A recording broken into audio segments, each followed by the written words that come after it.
DY. Dada Patil हे महाराष्ट्रातले जुन्या पिढीतील सामाजिक राजकीय क्षेत्रातलं एक अतिशय अग्रणी नाव होतं.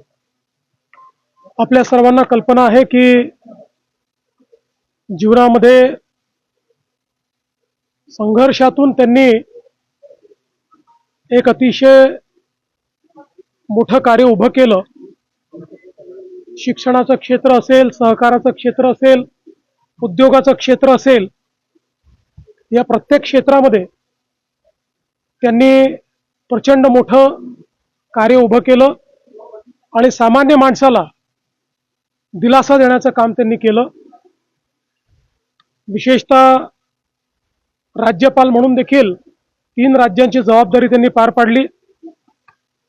त्यापूर्वी आमदार म्हणून असेल, वेगवेगळ्या पदांवर त्यांनी जे काम केलं, प्रत्येक कामाचा त्यांनी आपला एक ठसा उमटवला आणि सर्व पक्षांमध्ये अतिशय जवळचे संबंध त्यांचे होते.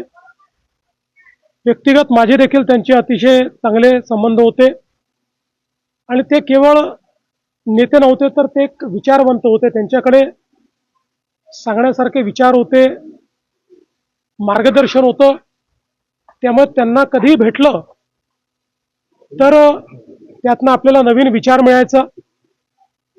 तो आध्यात्मिक विचार असेल किंवा एकूणच आपल्या संपूर्ण जीवनाला बदलू शकेल असा विचार डी.वाय. दादांच्या माध्यमातून मिळायचा. त्यांच्या पश्चात त्यांच्या मुलांनी, कुटुंबाने अतिशय चांगल्या पद्धतीनं हे सगळं जे त्यांनी उभं केलं आहे ते वाढवण्याचं काम केलं. पण एक कृतार्थ जीवन ज्याला म्हणतो, अशा पद्धतीचं जीवन डी.वाय. दादा जगले आणि म्हणूनच आज मी या ठिकाणी त्यांना विनम्र श्रद्धांजली देण्याकरता आलो. मी आज बंटी साहेबांना सांगत होतो, त्यांना आठवण करून दिली की त्यांचा माझा संबंध तसा जुना आहे, पण 1998 साली मी त्यांच्या घरी आलो होतो. त्यानंतरही आलो, पण ते पहिल्यांदा आलो होतो त्यावेळेस मी महापौर होतो आणि तेव्हापासनं डी.वाय. दादांचा जो काही संबंध आला तो सातत्याने म्हणजे बंटी साहेबांचा आणि त्यांच्या बंधूंचा तर येतच गेला, पण दादांचा संबंध देखील जवळचा आला. त्यामुळे निश्चित आपल्या सगळ्यांकरता ही अतिशय दुःखद अशा प्रकारची घटना आहे.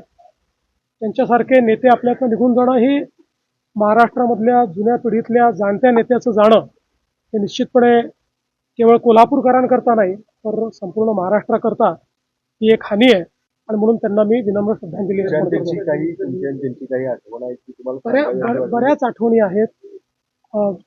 अनेक वेळा म्हणजे मागच्याही काळामध्ये अचानक फोन करून ते घरी यायचे. काही फारसं काम नसायचं, छोटासा मुद्दा असायचा, असं 2-3 वेळा झालं आणि त्या छोट्याशा मुद्द्यावर बोलल्यानंतर ते गप्पा मारायचे, वेगवेगळ्या गोष्टी सांगायचे, अनुभव सांगायचे. म्हणून मी म्हटलं की त्यांच्याशी गप्पा मारणं म्हणजे स्वतःला समृद्ध करणं, अशा प्रकारचं त्यांचं एकूण त्यांचे विचार असायचे.